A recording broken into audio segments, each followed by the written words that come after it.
Hello, everyone, and welcome. I know we're just getting settled, but before we start our event, we'd like to say the Pledge of Allegiance. So if everyone would please rise for the Pledge of Allegiance. I pledge allegiance to the flag of the United States of America and to the republic for which it stands, one nation, under God, indivisible, with liberty. Thank you.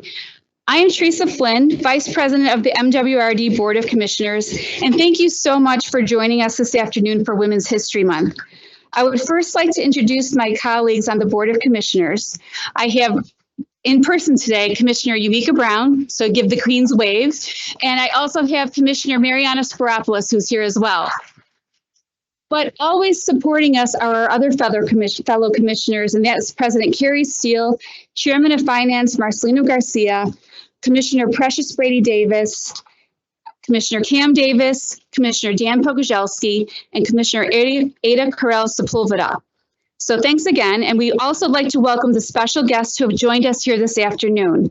We have Dr. Claudia Hernandez, Queen's Wave, Dr. Heather Prendergrass, Andrea Kluger, and Dalla Dawson. Thank you so much for joining us here today. And I know we're really short on time, so I'm going to make our comments really brief, but I want to mention that the staff from our safety department are also offering complimentary blood pressure checks. So please stop by the foyer in the lobby there and figure out what man in your life is causing you blood pressure, okay? So Women's History Month offers us a time to reflect on the remarkable achievements of women who have paved the way for progress and equality in all facets of society. It's essential to reflect on the pivotal role that women have played in shaping institutions and industries across the globe. From the corridors of power to the front lines of innovations, women have been instrumental in driving progress and effecting positive change. And here at the Metropolitan Water Reclamation District of Greater Chicago, the contributions of women stand as a testament to their unwavering commitment to excellence and service. And we're very fortunate. We have 450 women working here at the district. In an industry traditionally dominated by men, women have risen to leadership positions at the district, bringing fresh perspectives and innovative solutions to the table. Actually, 7 out of 10 of our executive officers here at the district are women, so that's 64%. I didn't do the math on my own, but it's 64%. And I am so proud to serve with 6 women on my Board of Commissioners here at the district. Their expertise, dedication, and passion that have been instrumental in ensuring that the protection of Lake Michigan, a vital resource, sustains life. So I am thrilled to introduce a remarkable woman whose impact extends beyond her chosen field in dermatology, where women have made profound contributions. Dermatologists not only heal skin ailments, but also empower individuals to embrace their uniqueness and confidence. They stand at the intersection of science and beauty, advocating for holistic and well-being self-care. They possess an innate ability to heal, foster empathy, and ignite change. Their influence transcends borders, cultures, and generations, leaving an indelible mark on the canvas of humanity. It gives me great pleasure to introduce Dr. Claudia Hernandez. Dr. Hernandez is an associate professor of dermatology and attending physician at Rush University Medical Center. She is also the incoming president of the Chicago Dermatological Society and section editor for the Journal of the American Medical Association Dermatology publication. Dr. Hernandez has participated in national, state, and local committees such as Latina Outreach Program, Access to Dermatological Care, Council on Government Affairs for Health Policy and Practices, and Skin of Color Committee for the American Medical Association. So please welcome Dr. Hernandez. So Dr. Hernandez is going to give her presentation, and we have some already prepared question and answers that we've gathered from people, but we will ask for hands if we have time at the end of the presentation. Thank you. So we're going to have IT press the magic button. Okay.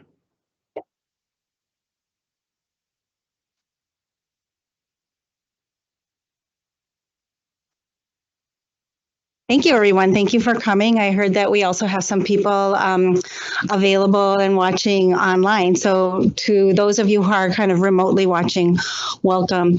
Like I said, we're going to kind of divide this into two parts. I know that some of you submitted some questions, but some of the questions that when, basically Teresa and I looked at it, they were also on sun protection, skin cancer. So I said, sometimes we're a very visual field, so a picture is worth 1,000 words.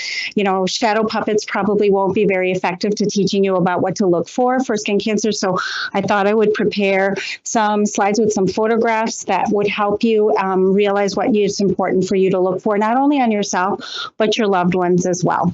So let me just go ahead and get started here.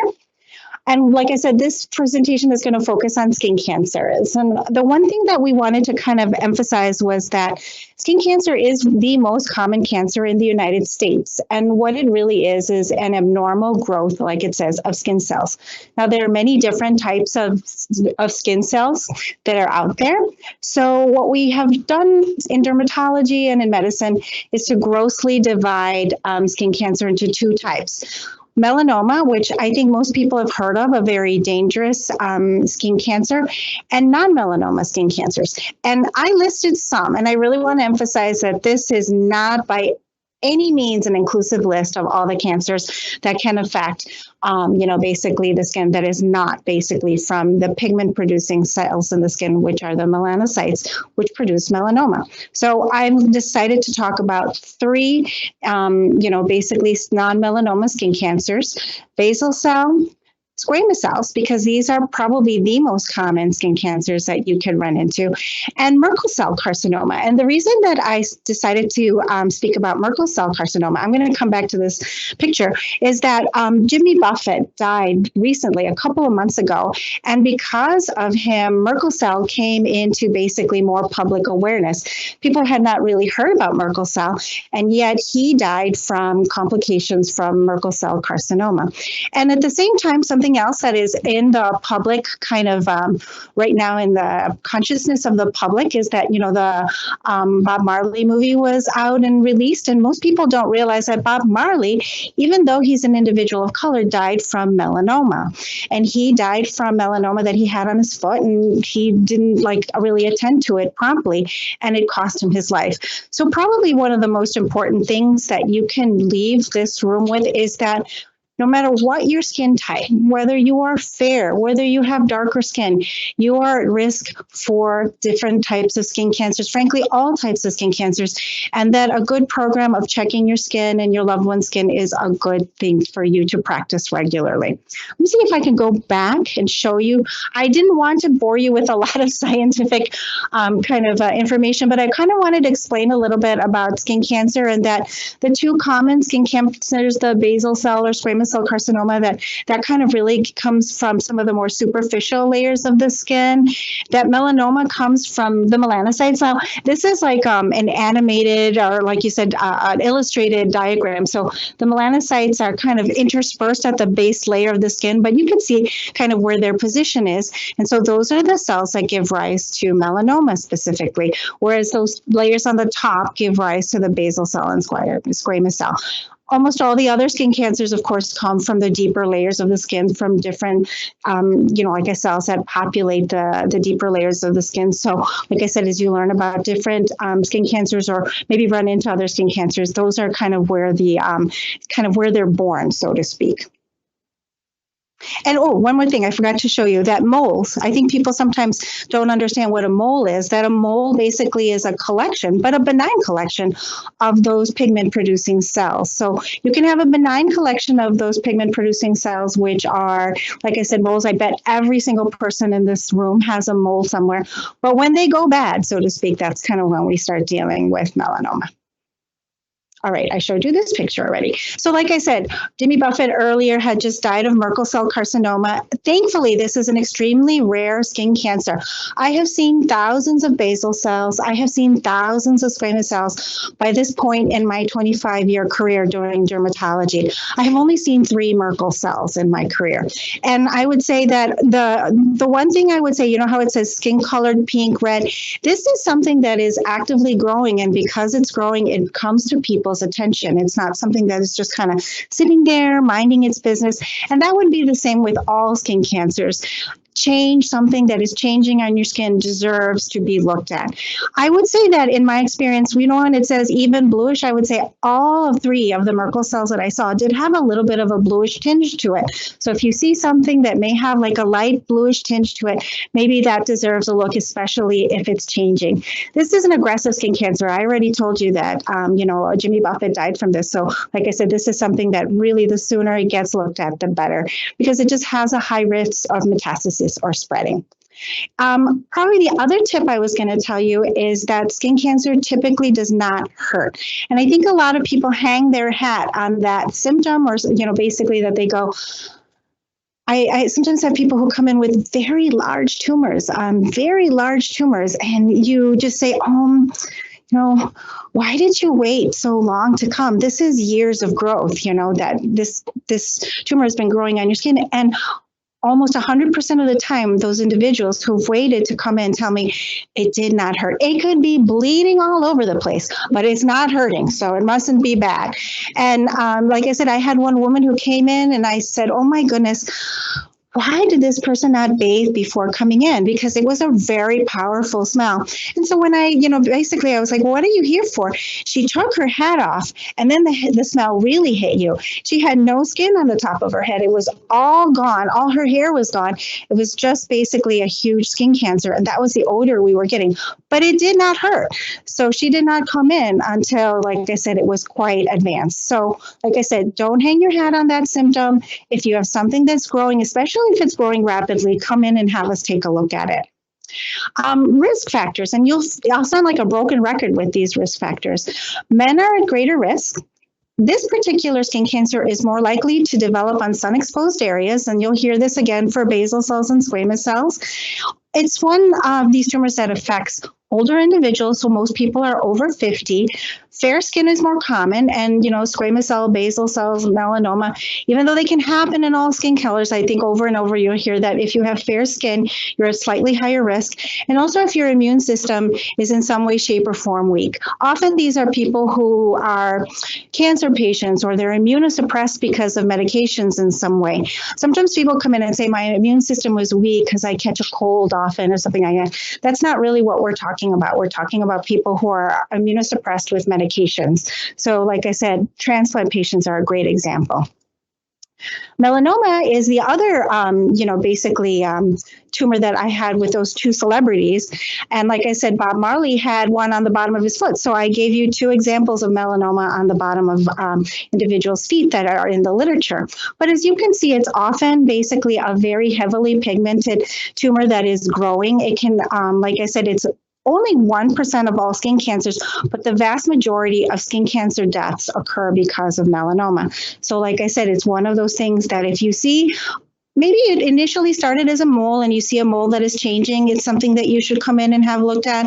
Also, melanomas can begin de novo. So that means there doesn't have to be a pre-existing mole there. So please come in and have that taken a look at. That is definitely worrisome.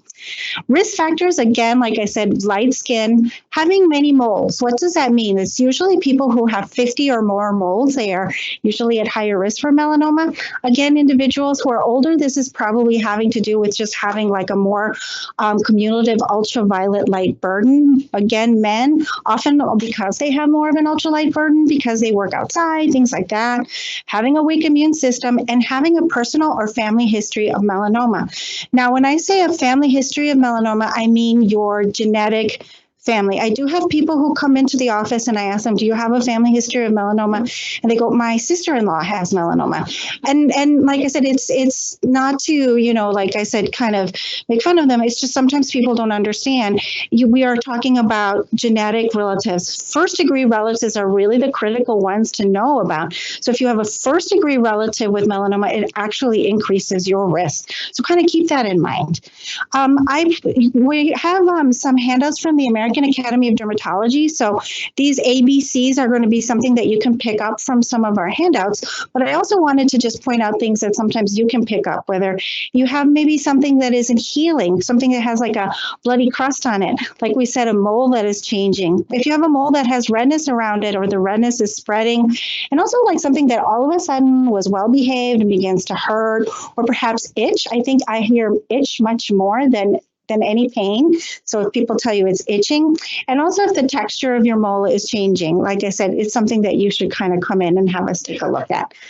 Other thing, like I said, melanoma can affect any skin type, but if you are an individual of darker pigmentation, melanomas have a tendency to more preferentially affect your lighter skin areas. What am I talking about? I'm talking about like your palms, maybe the inside of your mouth, maybe the bottoms of your feet. They're lightly pigmented areas.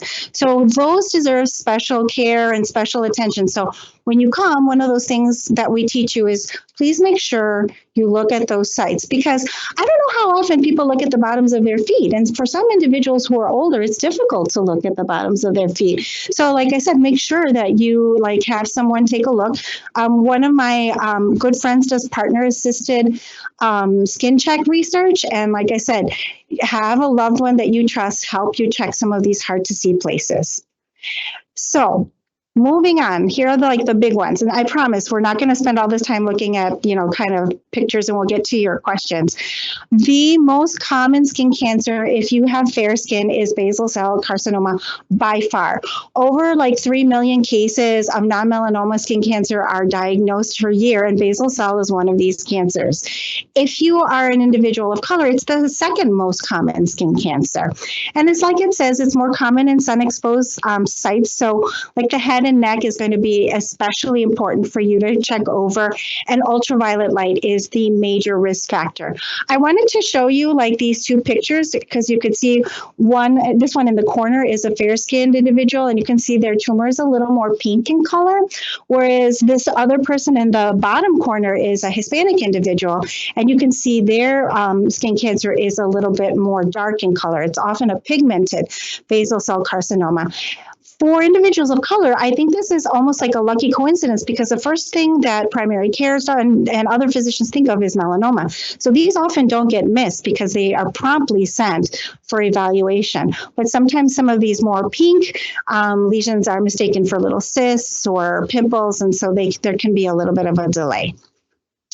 What happens, and the reason that we do basal cell carcinoma treatment is because even though they don't metastasize too much, they locally destroy tissue. So you can see if you leave it there, it's just going to continue to insidiously grow and grow and grow and eat away at the normal tissues. I'm sorry, I know some of you are having lunch. I'm sorry. So like I said, that's why it's important to have it promptly removed. And it's especially important in certain areas. For example, like here around the ear, this person is probably going to lose a little bit of their ear, around the eye. So areas where we have maybe important cosmetic or other important structures, it's probably very important for you to realize that promptly getting this removed is a wonderful thing, because the sooner you attend to it, the smaller the surgical site or scar will be. So sun protection. We had some questions about sun protection, and we're going to start to go over this in 2 parts. It's a good prevention strategy for many skin cancers. Not all of them. Some of them have nothing to do with the sun, but many of them do. So the first thing I wanted to talk about was that it doesn't matter where you get the ultraviolet light from. You could get it from a natural source, which is the sun, or you could get it from an artificial source, which is the sunbed. I don't know why I have so many people who come in and tell me that they go to the sunbed because it's safer. I don't know where that kind of belief comes from, but it's completely incorrect. It is still ultraviolet light from an artificial source. And the World Health Organization, NIH, all these, kind of reputable societies realize that ultraviolet light, as it says, is a human and known carcinogen. But despite this, we have a lot of trouble getting people kind of to change their ways. I get it. This is I'll say a poster from Australia. Australia has one of the most advanced sun protection, skin prevention programs in the world because they had a huge number of skin cancers and melanomas. And the only thing I'm going to point out here is that sunbed use, as it says, especially when you have ultraviolet exposure in your youth, when you're young, when you're a child, that really sets you up for high risk for skin cancer. As you can see there, it says before age 25, the skin cancer risk for squamous cell goes up by 102%, basal cell 40%, and before age 35, 60% for melanoma. And then there are the other ones, cataracts. You always see like ophthalmologists going around with their sunglasses because they know what walking around in the sun can do to their eyes.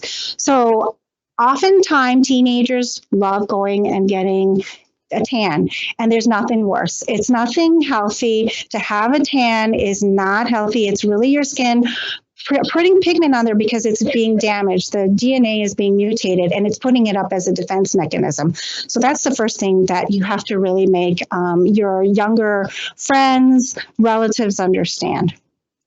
So if you can't get them to understand that it's good for skin cancer, maybe get them to understand it's a good prevention strategy for photo aging. For, in other words, aging. A lot of the problems that we attribute to aging are really sun-related damage. And like I said, it's something that most people, they come in and they go, what's the best anti-wrinkle cream? The best anti-wrinkle cream is ultraviolet protection, a sunscreen. People don't believe it. They want really like the $5 jar in the pharmacy that, you know, basically people are selling. But really the best thing to do is to prevent it.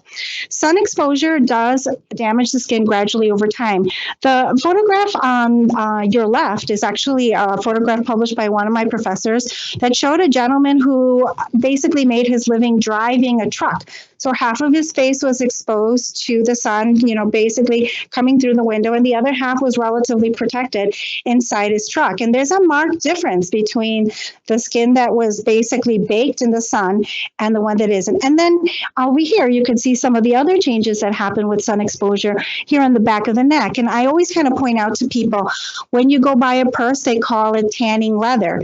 And it's the same thing that happens with your skin. It's no different whether it's, you know, a lamb, a cow, or your skin. And you can kind of start to see some of those changes. You're tanning your skin, you're doing the same thing. And over time, your skin remembers and it adds up over time. So if you really want to have a great anti-aging routine, it starts with sun protection. So when I say it starts with sun protection, it should really start in childhood. The American Academy of Pediatrics says that, you know, basically ultraviolet exposure in childhood and adolescence, because I was talking about those sunbeds, increases the risk of skin cancers.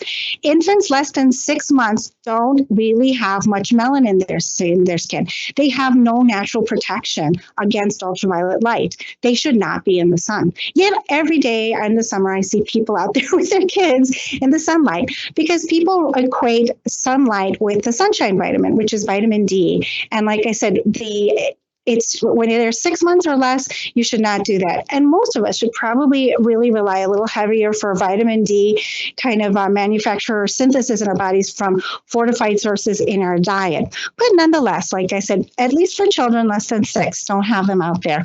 And like I said, sun exposure is not really recommended by the American Academy of Pediatrics to maintain vitamin D levels in children. Have, like I said, maybe like some other fortified form of from the diet. I believe you said that you knew someone who the American Academy of Dermatology is so passionate about trying to protect young children's skin that they actually have these, you know, shade programs that you can apply to.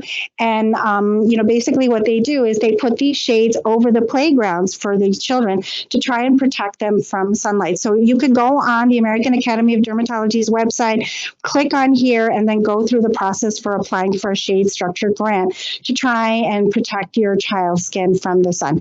I also think, don't forget about photoprotective clothing, which we're going to talk about in a little bit.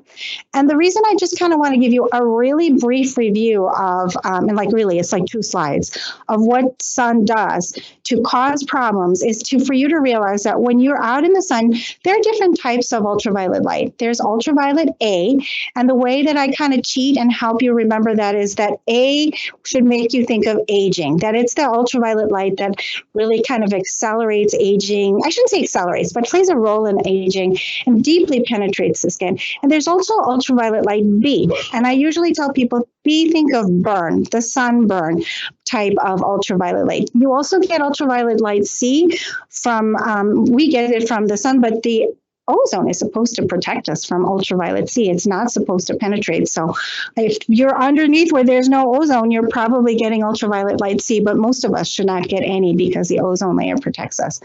But when these ultraviolet lights penetrate, they basically cause DNA mutations, DNA changes, and especially over time, when you have multiple hits in your DNA, that's kind of what sets you up eventually for getting skin cancer.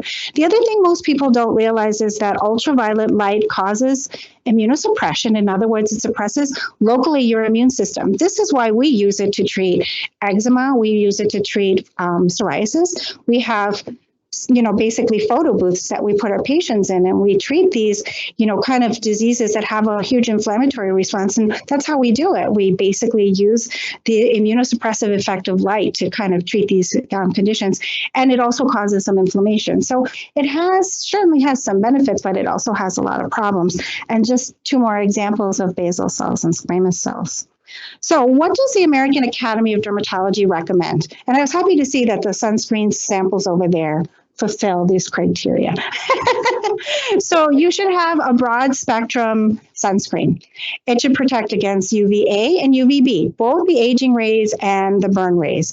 You should have, maybe an SPF of 30. And most of us, because they're sweating or you're in water, you should consider water resistance. So when you look at a label, well, first of all, the palm shows you about how much you should apply, and most people don't apply enough. So it's about an ounce for the whole body, and then read the label to how often you have to apply it. SPF 30 only tells you how much UVB protection you have. It doesn't tell you anything about your UVA protection. So that's an important thing for you to remember. And most people, when they look at SPF and they see a higher number, they interpret it as, I can stay out longer in the sun. And that's not really what it's meant to do. So basically, the FDA has made several suggestions that we should prohibit, and one of the sunscreens like the SPF 50, that we should prohibit that type of labeling because unfortunately it's misinterpreted as like a license to stay out in the sun. But you should really still keep it short, and you should use it as part of another program like a hat, and like I said, some sunglasses and long sleeve to protect yourself out in the sun. And probably the other thing is on the back, it'll tell you the active ingredients and the inactive ingredients. Most people, and for example, for children, what we really kind of tell people is not to use chemical sunscreens, to use kind of the physical blockers, things like zinc oxide and titanium dioxide, that those basically start to kind of instantly protect you, because sometimes the chemical protectants in the sunscreen do not work for the first 15 minutes. And by then your kids have been out there playing for 15 minutes and getting some, basically unprotected sun exposure. So read the labels and see how long before it activates if you have a chemical blocker. All right. Sun protective clothing, expensive, but it does work. And it's not, they don't label it with SPF, they label it with UPF. And so basically, like I said, you just kind of look at that. If you have, like I said, a UPF 50, it allows about 1/50th of the UV radiation to pass through. And this one does measure both UVA and UVB, unlike SPF that only measures UVB. All right, the final skin cancer. I promise we'll get to your questions. Again, I wanted to show you what it looks like in fair skin and in dark skin. And like I said, most of the time in dark skin, since there's some pigmentation, these people get sent to me because they're like, oh, is this a melanoma? And this was indeed one of my patients, as some of the other photographs were some of my patients. So squamous cell carcinoma, as it says in fair skin, the second most common skin cancer, but in skin of color, it is the most common skin cancer. So it's important for you to kind of realize that. And once again, ultraviolet radiation, major risk factor. Other risk factors I wrote down here, immunosuppression. Most people don't realize that if you or a loved one is an organ transplant recipient, you are at high risk for squamous cell carcinoma. And about 1%, I believe it's 1 to 2% of transplant patients from their immunosuppression die from metastatic squamous cell carcinoma. So often these transplant patients, as part of their follow-up, are sent to dermatology for full skin examinations. HIV patients, because human papillomavirus is very prevalent, like I said, something that is I'll say related to certain types of skin cancers, the squamous cell skin cancers that occur in the genital area. If you're immunosuppressed from, basically this disease, it could be a problem. Of course, cancer and certain diseases such as lichen planus or chronic non-healing wounds. A burn patient that has an open non-healing, like erosion or blister, they're at higher risk for it. All right, so this is another patient of mine that I published, and I think maybe I'll deviate a little bit because I know that one of the questions that we got was about using ultraviolet light for the nails, at your nail salons to cure the acrylic and the gels nails. And they said, is this okay? These lights often use ultraviolet A light.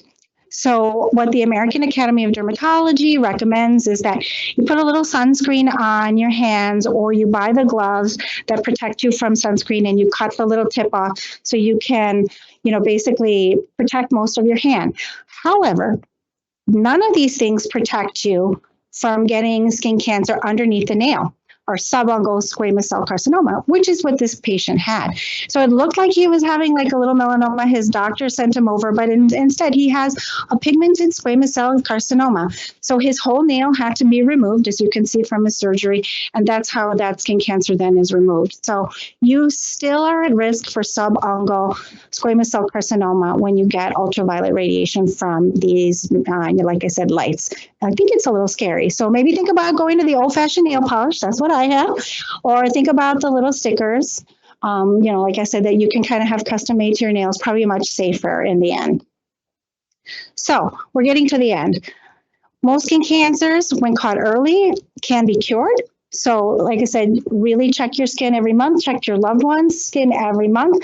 Partner-assisted skin checks for difficult to see areas. What am I talking about? The scalp. I don't know what's going on up there.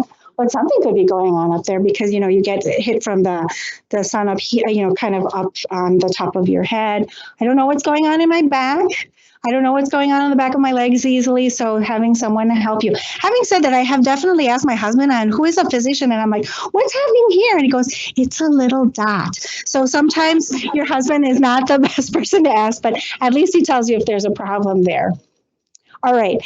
And where do you go for reputable information? Should you go to TikTok? Should you go to Facebook?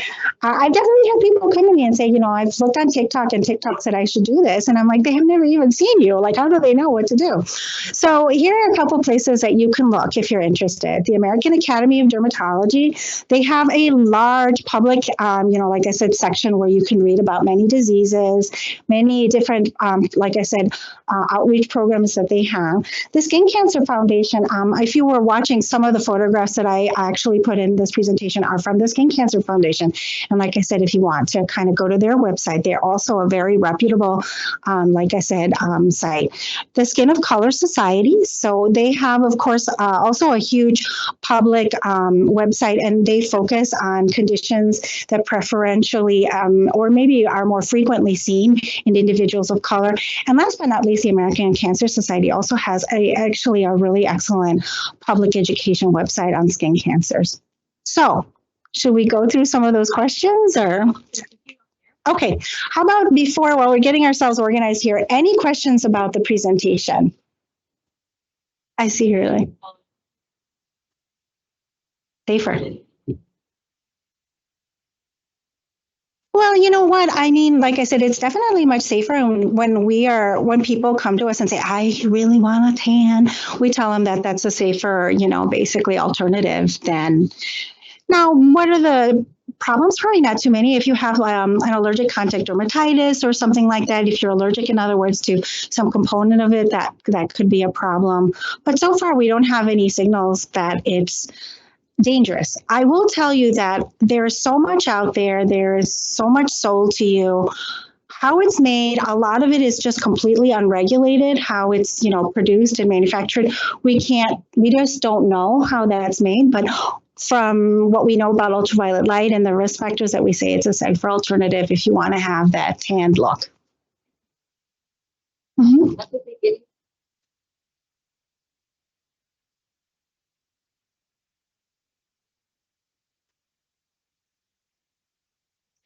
Right. So in the, you mean in that little diagram? So the basal and squamous cells are usually the ones that are at the top of like the skin. The melanocytes are usually at the base, kind of between the top and the bottom layers. So they're it's kind of in the middle, and almost everything else is in the deeper. I just, it's really just so you know where the skin cancer originates from, like what.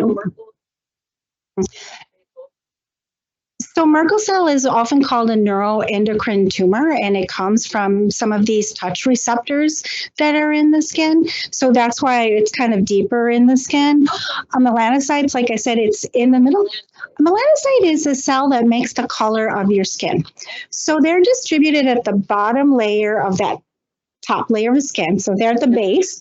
They're about every 10 cells, there's a melanocyte. And when you look at it under the microscope, they look like a little octopus. And they have all these tentacles, and they make the, the melanin, and they transfer it. Now, I've always found this fact fascinating, that every single person in this room has the same number of melanocytes. Whether you are deep skin color or very fair, you have the same number of melanocytes. What differs is the efficiency in which it transfers the cells or this pigment to your like I said, your other skin cells.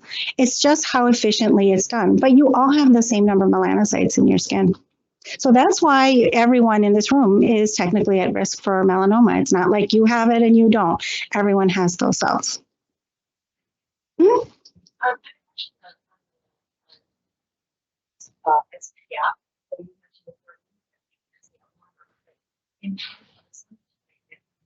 That it only typically favors for the UVB, right? How would you know which of the best sunscreen to use? And you have a flavors.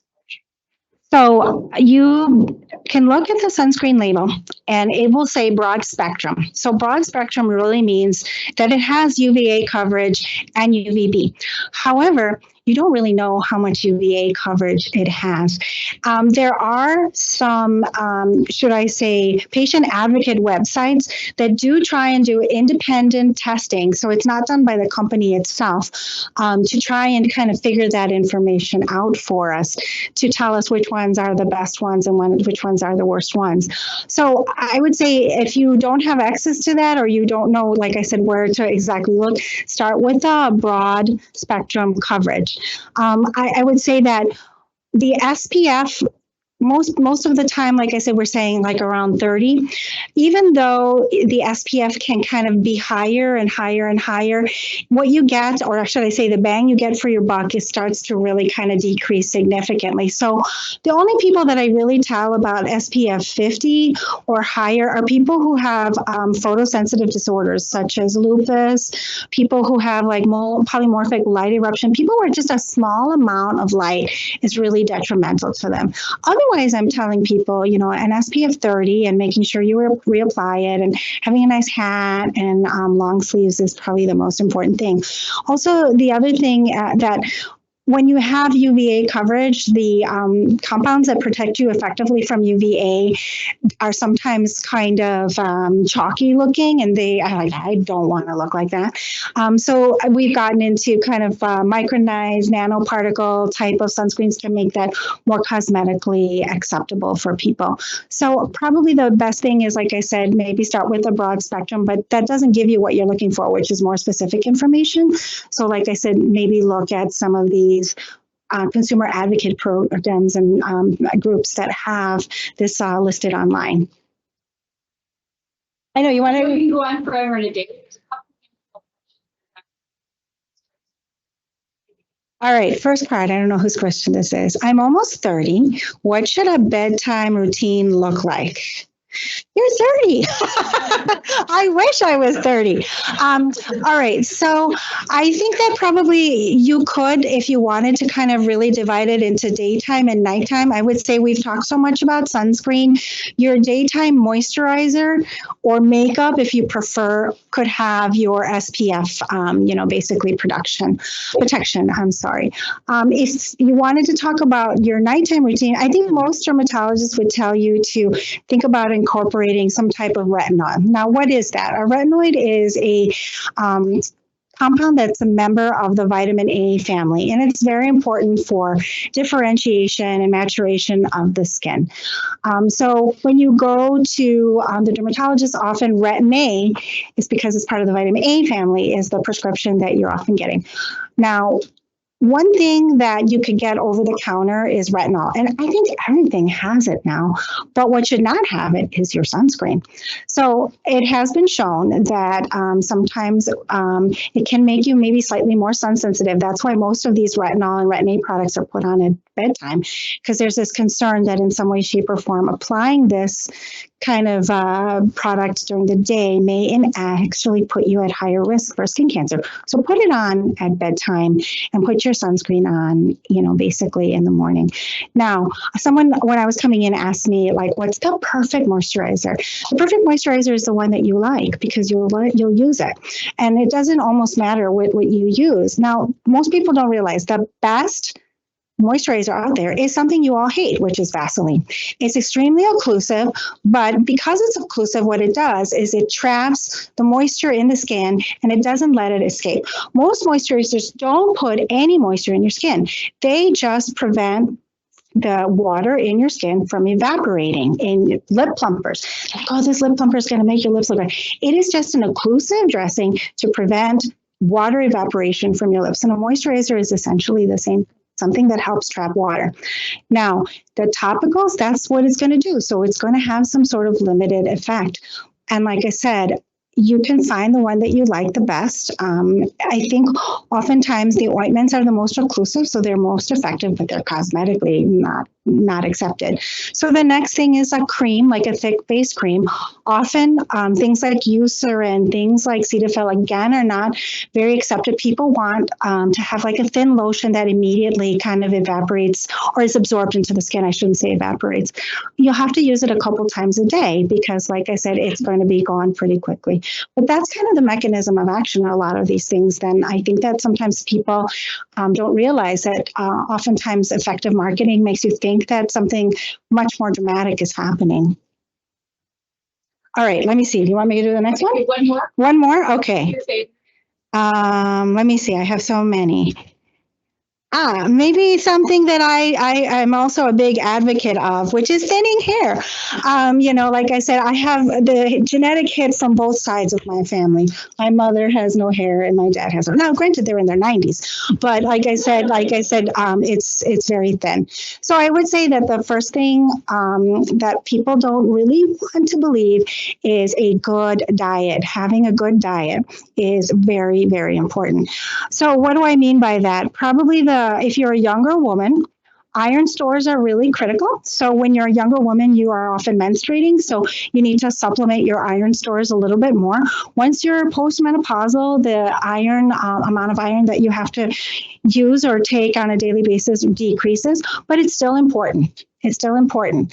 And probably the next thing that, again, I think because we have such poor diets and women are always on diets is protein. You really do have to kind of make sure that you eat enough protein I always tell people, if you don't have enough iron, if you don't have enough protein, do you think your body is going to waste its time making hair, or do you think it's going to waste its time making red blood cells? And think about how much iron, often iron deficiency is you become anemic. And I think most women know that. So if you're anemic, your body's going to prioritize that. So like I said, it's one of those things that you have to realize, like a good, healthy diet.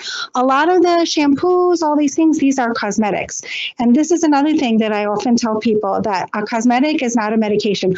A cosmetic by law cannot change the structure and function of your skin or your hair. And your hair is also packed keratin. It's not alive, contrary to what you hear in on the news.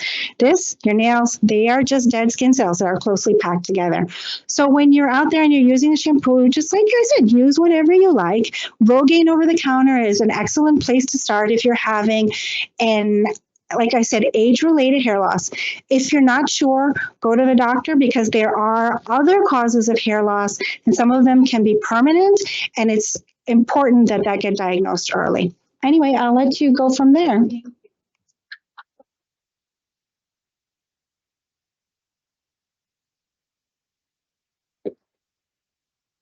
Dr. Hernandez, we would like to present you with this award and resolution as a woman of distinction. We passed this at our last board meeting. So if you wouldn't mind taking a picture with us.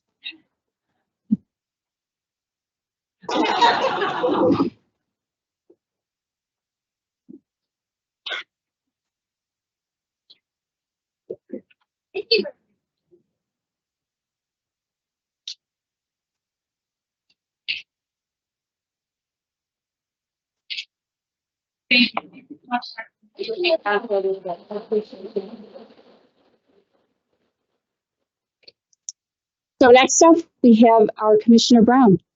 Thank you.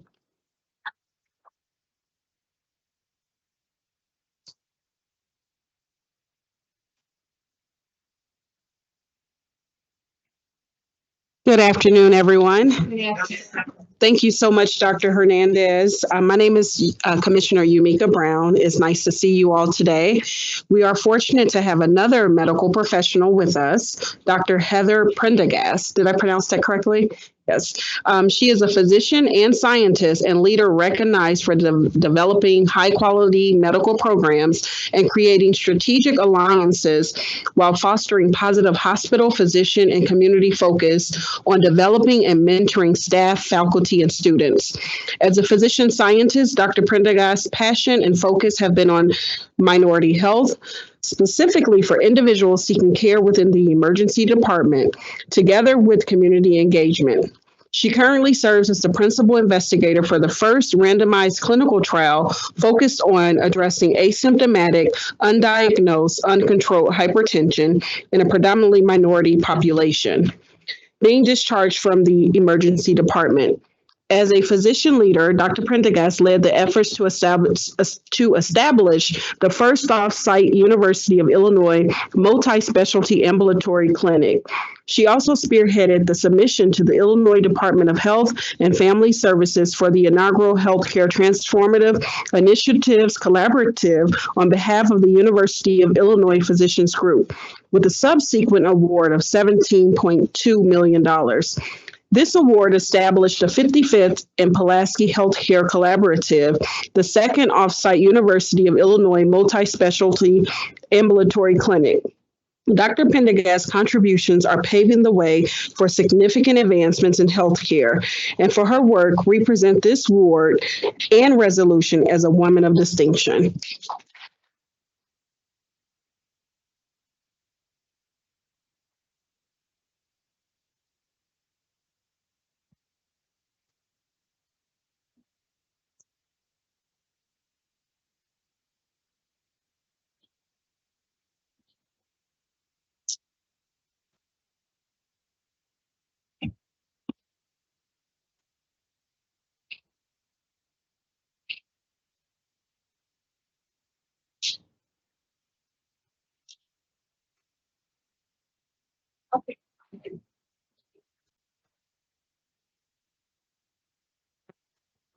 Well, thank you so much. I really appreciate to be honored for this recognition. I can tell you as a physician, as a scientist, every day my goal is to make an impact, whether it is to make a difference in the patients that I'm taking care of and the communities that I'm serving. So I am really excited to be a part of a growing number of women who get the honor of being recognized during Women's History Month, where so many people, including my co-recipients, that are paving the way. You know, I'm so grateful for the support that I've received. I have a lot of wing beneath my wings, and I've been able to do a lot. So I just want to say, let's keep breaking barriers, challenging stereotypes, and paving the way for the next generation of women leaders. So thank you so much for this recognition.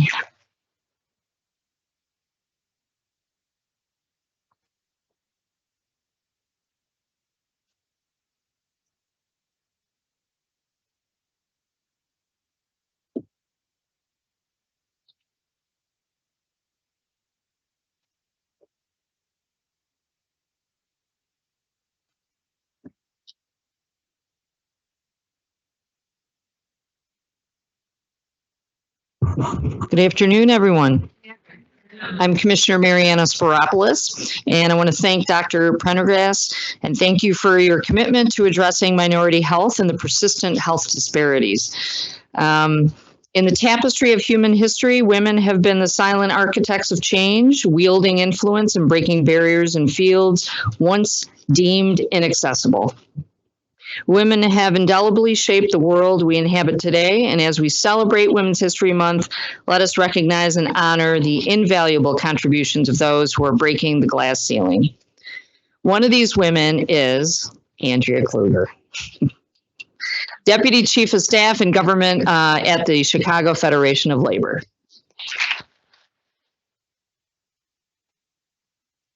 With a wealth of experience and dedication to championing the rights of working people, Andrea plays a pivotal role in overseeing the CFL's daily operations and driving its programming initiatives and maintaining relationships with CFL's 300 affiliated unions. Her leadership extends to government relations and lobbying efforts at various levels, collaborating with labor organizations and elected officials to advocate for legislation that supports the workforce. Andrea was recently featured in Crain's Chicago Business as a 40 under 40 to watch. Andrea's battlefield includes the protection of union workers in both legislation and contracts, notably the recent Bally's Labor Peace Agreement. Because of her work at the CFL, we honor Andrea Kluger and present her with this award and resolution as a woman of distinction recognized by our board. Congratulations, Andrea.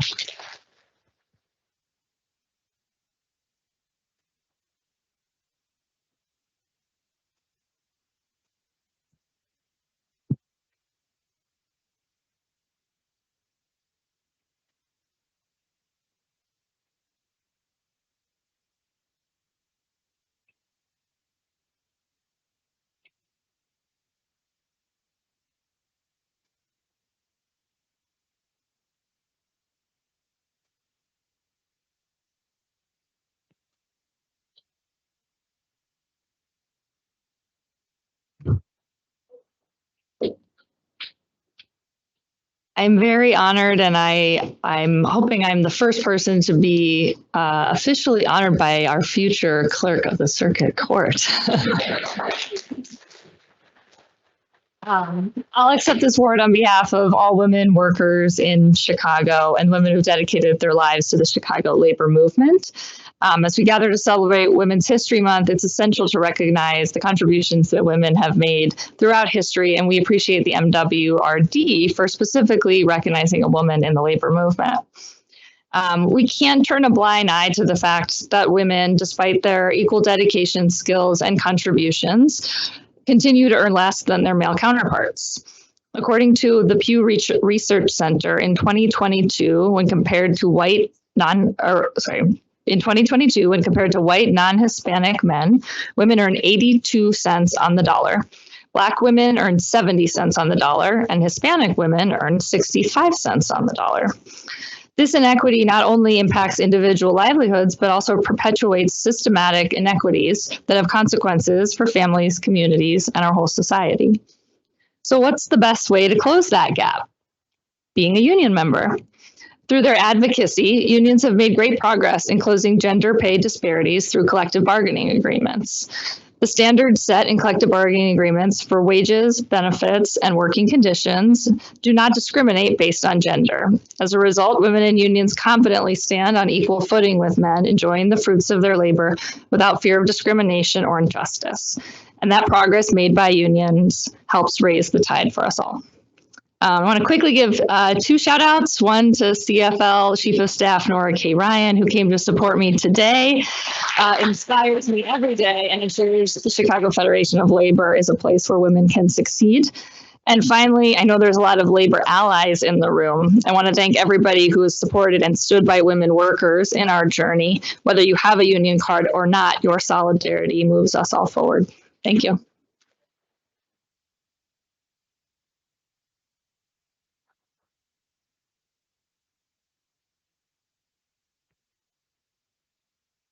Good afternoon, everyone. I'm Commissioner Precious Freddie Davis, and I thank Brian Perkovich for allowing the district to honor and acknowledge the contribution of women employees, those who come past and present and who have made significant impacts on the organization's success. I also want to point out that recognizing and highlighting the achievements of women helps to promote a more inclusive and equitable environment where all employees feel valued and respected, especially in historically male-dominated fields like water reclamation. This increased awareness can inspire future generations of women to pursue careers in these fields and to help break down barriers to gender equality. We have one more guest that I would like to introduce. Dala Dawson is the Chief Operating Officer and President of Business Operations at Millhouse Engineering and Construction Incorporated and its subsidiaries. She is responsible for aligning the organization's strategic vision, cascading into all team members. She also steers the firm core business functions of the organization. Dala excels outside the prescribed boundaries of any given role. An overachiever by nature, she's also known by her transformative influence on groundbreaking multinational corporations. When Dala joined Millhouse as the marketing director in 2007, the company had 30 team members. Within a year, she became the vice president of business operations. Today, Millhouse has over 350 team members and is the largest minority-owned engineering firm in the United States and the largest African-American-owned engineering firm, one of the largest in the world. Congratulations, Dala.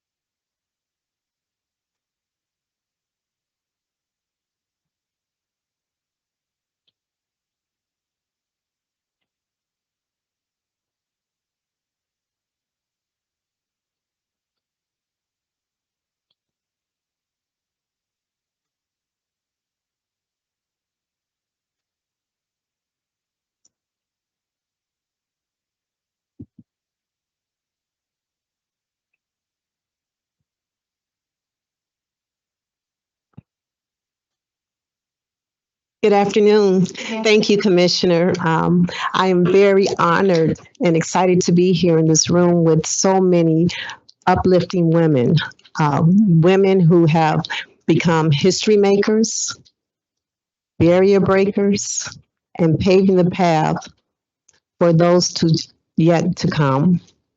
When I started Millhouse, there was a vision that was born, and it was about being a positive impact to communities around the world.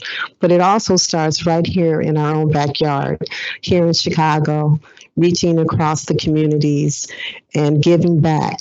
And so as a chief operating officer, it was always my vision and my strategy to ensure that I was giving back to each and every person of diversity, whether it was gender, whether it was background, whether it was culture, whether it was experiences. And so I am just honored to be able to be in this room with all of you all in a way that I give back and in a way that I continue to contribute to communities here in Chicago, here across the state, here across the country, and across the world. And I hope to continue to do so for many years to come. Thank you. And I'm beyond words right now because I look around this room and I want to leave you with a quote. More so, Melinda Gates wrote a book, and I don't know if you're familiar with this book. It's called A Moment of Lift. And what that means is that it's empowering women to help each other in a way that it helps the world to be a better place. So today I ask us all to take a moment, lift each other up, and always be there in a way that moves us all forward. Thank you.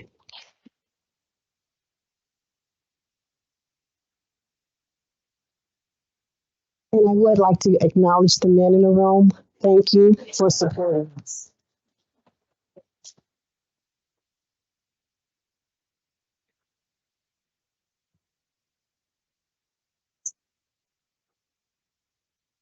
We like men too. Thank you everyone for spending time with us this afternoon and hope you appreciate the magic behind the scenes. Our public affairs did a great job arranging this all for us. So thank you, public affairs. Thank our friends at Walgreens and Sephora that celebrate women with us with our fine takeaways. We feel like the Oprah show here today, but no one's getting a car. Again, there's so many wonderful, inspiring Women's History Month quotes, but there's a simple one that Serena Williams shared. And she says, every woman's success should be an inspiration to another. We are strongest when we cheer each other's on. And I believe that, and I know my whole board believes that too. So I'm so grateful for that. Dr. Hernandez will be sticking around if there's a handful of questions. Dr. Prendergrass, I hope you're around. I hope you, Della and Andrea, you're around too, to rub elbows with greatness. And we appreciate your time here today with us. If you haven't done so already, again, a reminder that we're still doing blood pressures at that in the foyer. So that concludes our program. I am so grateful for everyone that showed up today, and I hope you enjoyed it. Thank you. If we can have our honorees step to the front and our commissioners as well. Thank you.